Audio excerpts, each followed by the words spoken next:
of a kid allegedly caged like an animal.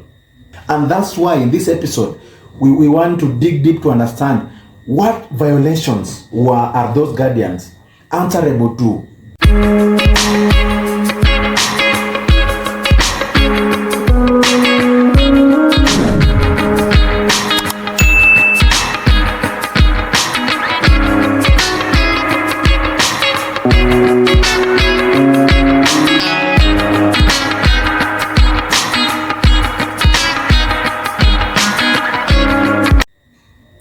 Welcome back to another exciting episode. This is the Criminology Lens podcast. So Brian, there's a video going online of a kid allegedly caged like an animal. Yes, I've seen that video. The video has really aroused a lot of emotions online. Many Kenyans are shocked. Many Kenyans are left wondering what could be happening with that kid. And I think it is important for us to understand in this podcast, what does the law say about such kind of treatment to a kid? Because as you know, discipline has limits. True. Culture has limits. True. And when those limits are crossed, it becomes a crime in Kenya. In Kenya. Yeah. So the video is apparently the mom of the kid died 7 years ago, passed away 7 years ago, and I think the guardians who are in charge of raising the kid, they locked him in a cage like a rabbit. Yani kama sungura tukabisa kabisa. Why should they do that to a child? I think pia niliona in that video it's like in some rural area. So maybe labda ile aibu. And it is in Kenya, in Meru. It's in Meru? Yes. Not sure. I thought it was in Kisii though. Okay, wherever the place it is. It's in Kenya. It is in Kenya. Even if it's not in Kenya, there is no child anywhere on earth that it deserves to be raised in such kind of environment, whatever the circumstance. And as I heard, the child is suffering from a mental health disease. He's autistic. You can imagine. I think the kids they were like maybe embarrassed.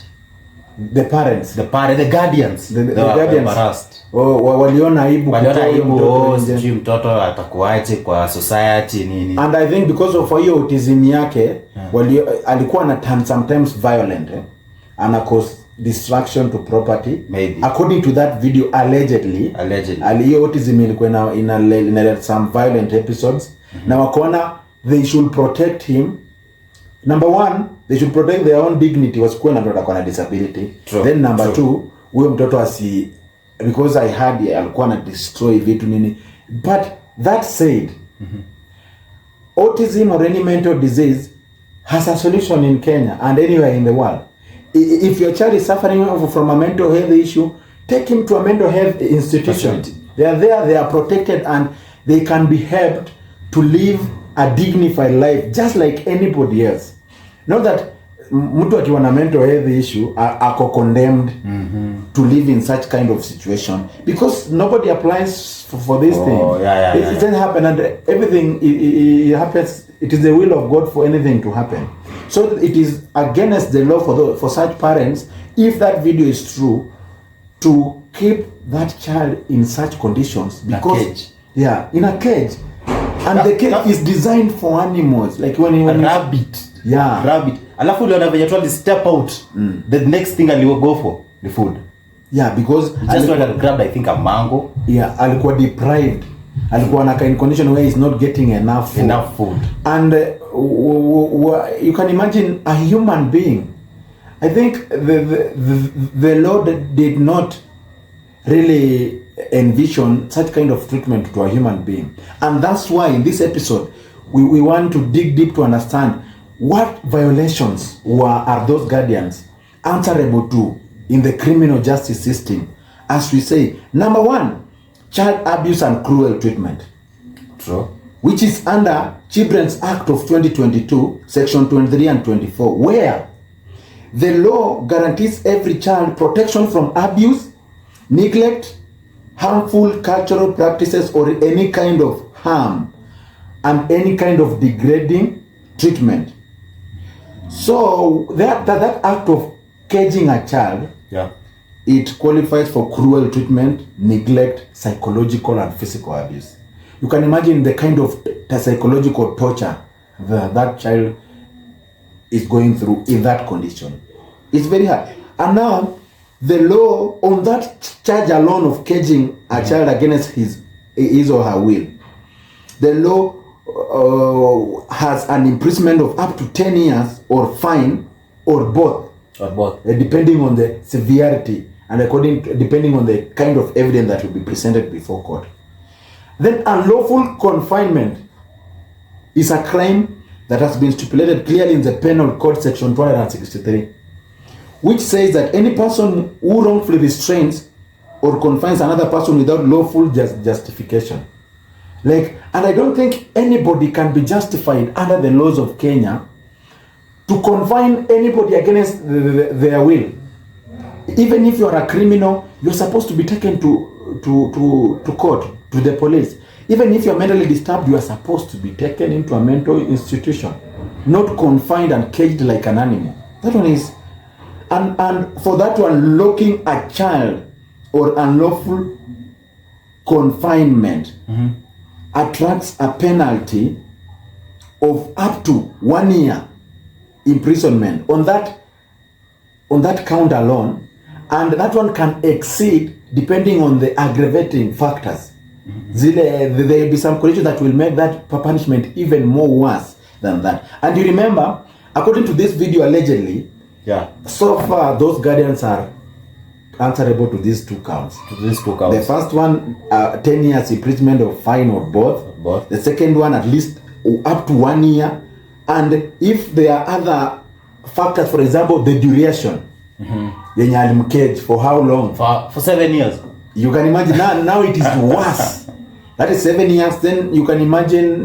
Then another thing that the court might consider is the age of the child and the conditions of. Maybe he didn't have even. The child was not even allowed a dignified place to you know, the condition, it is food. Aggravating that might lead to even stricter sentences on that particular count alone. Because, for example, he's not allowed even to go to a short call, a long call. He's not given enough food. You see the health, he can't even get medication, you know. Torture, cruel and inhuman degrading treatment, according to the Torture Act of 2017, is clearly punishable in law, and on this, these guardians are answerable to this torture according to the Torture Act of 2017. The penalty for this, for keeping a child in animal-like condition, meets the threshold of degrading treatment that is under the Torture Act of 2017, degrading to treatment, which can be lead to imprisonment of up to 25 years. You can imagine how the government is so serious in protecting especially children against such kind of treatment in people who are supposed to be legal custodians who should supposed to protect the child. And then the last count will be neglect by the caregiver. You know, the guardians were supposed to take care of this child, to nourish the child, to take him to school, take him to hospital, give him the basic requirement of shelter, food and clothing. The child looks deprived. The child looks emaciated. The child looks like he has not, you cannot even explain those conditions. And for the neglect under the Children Act of 2022, section 142, if you willfully neglect a child and cause emotional, physical or psychological harm, you can have a penalty of up to 5 years of imprisonment, fine or both. The psychological harm, those factors of degrading treatment, confinement and torture, all of them, we are looking at a charge of not less than 40 years of these guardians, if all the conditions will be looked at by the court.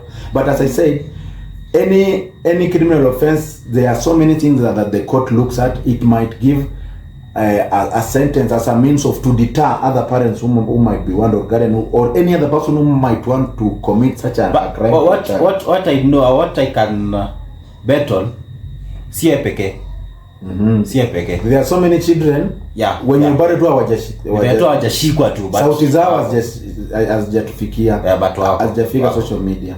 True. And for that it should be a lesson to Kenyans. Please, if you cannot take care of a child, take him to a government institution. Take the children to children's home, orphanage. Surrender them to the nearest police station if you don't have the capacity. Surrender them to the nearest mental health institution. We have so many well-wishers in Kenya who will want to support children in mental health conditions, and we have so many support groups. So please, parents, it is not a crime to accept that you cannot take care of a child who is having special conditions, because you'll be forgiven to say you don't have the capacity to deal with an autistic child, but the government has. NGOs have the capacity. Surrender these children. Do not abuse them, because under the Kenyan law, no cultural practice, poverty, or discipline justification allows a child to be treated like an animal.